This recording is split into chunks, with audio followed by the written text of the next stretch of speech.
Salut, salut, c'est les Fournois. Après un détour en Albanie, où nous avons passé les meilleurs moments de ce voyage, nous allons voir la Macédoine du Nord, et tout particulièrement la ville d'Ohride. Les douaniers ont pas le paysage le plus dégueu du monde. Tout d'abord, petit arrêt juste après la frontière au monastère orthodoxe de Saint-Nome. Avant 9h, c'est un régal, il n'y a personne. C'est toute une balade dans un grand parc avec des petites chapelles décorées de style orthodoxe. C'est un peu externe. C'est vrai qu'il y a un passage d'eau. Et ça bouge en plus l'eau.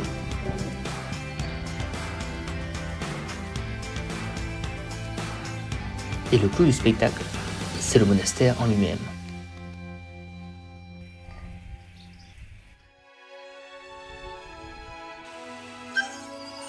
Avec ses habitants peu commodes.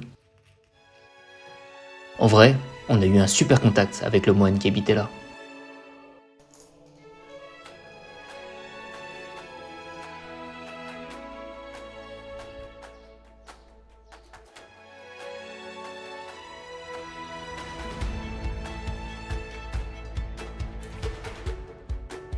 Le lac d'Ohride a été un lieu de vie pour les premiers hommes du coin.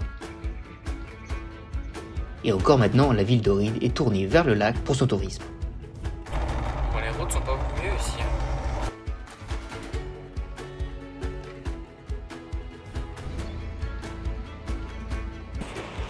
Salut, salut, c'est les Fournois. On est au lac d'Ohride, en Macédoine du Nord. Bienvenue au lac d'Ohride, dans la ville d'Ohride.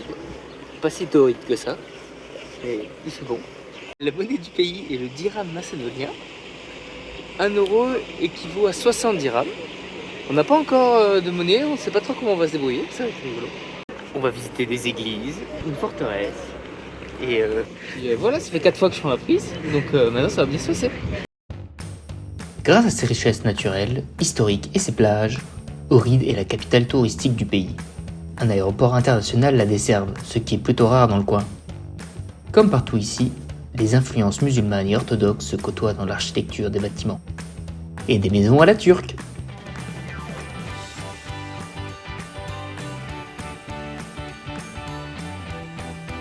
La ville est née dans l'Antiquité et possédait un théâtre antique et une acropole. Après les invasions slaves du début du Moyen-Âge, la ville devint un grand centre religieux et culturel. Saint Clément d'Ohride y fonde alors un grand monastère. C'est fou quand même. Il n'y a pas tant de vieilles barres immeubles que ça. Dans la ville, Tu vois. un peu, mais Oui, pas beaucoup, oui, juste là, oui. quelques-unes. C'est vrai que dans le reste de la vallée, c'est plutôt joli.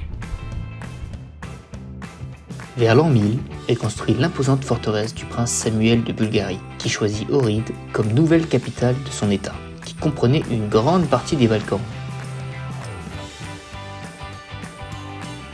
Le symbole touristique de la ville, l'église Saint-Jean de Canéo, datant du XIIIe siècle et qui doit sa célébrité à son emplacement pittoresque surplombant le lac. Ce soir, Marjo m'a trouvé un spot difficile d'accès, même si je crois qu'il y a quelqu'un juste à la droite de l'image. Ou alors c'est une vache, parce que là il y a des bruits suspects. Marjo vient de se rendre compte qu'il y a des bruits chelous. Normalement ça va bien se passer.